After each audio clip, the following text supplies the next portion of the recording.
Breaking news ration బియ్యం మాయం కేసులో మాజీ మంత్రి వైసీపీ నేత పేర్ని నానికి హైకోర్టులో తాత్కాలిక ఊరట దొరికింది. సోమవారం వరకు పేర్ని నానిపై ఎటువంటి తొందరపాటు చర్యలొద్దని హైకోర్టు తీర్పిచ్చింది. తదుపరి విచారణ వచ్చే సోమవారానికి వాయిదా వేసింది.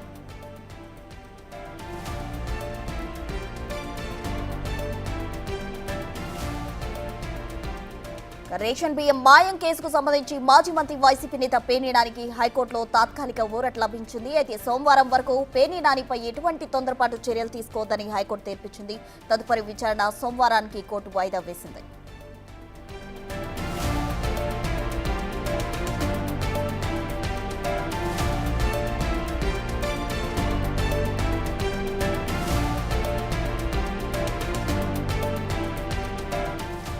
రేషన్ బియ్యం మాయం కేసుకు సంబంధించి హైకోర్టులో వైసీపీ నేత మాజీ మంత్రి పేర్ని నానికి ఊరట లభించింది. అయితే తాత్కాలికంగా అతనికి ఊరట లభించినట్టు తెలుస్తుంది. అయితే హైకోర్టు సోమవారం వరకు ఎటువంటి తొందరపాటు చర్యలు తీసుకోవద్దంటూ కూడా ఆదేశాలు జారీ చేసింది. అయితే సోమవారానికి హైకోర్టు వాయిదా వేసింది విచారణ.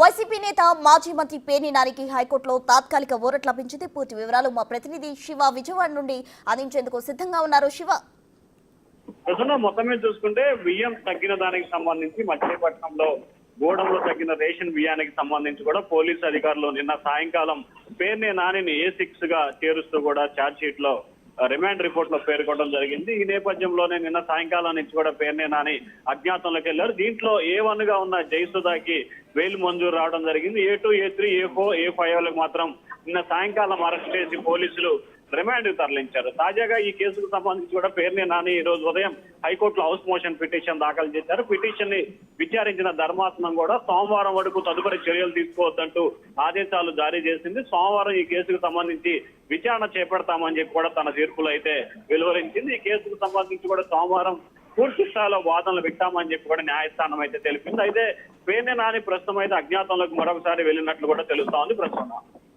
Right Shiva, thank you.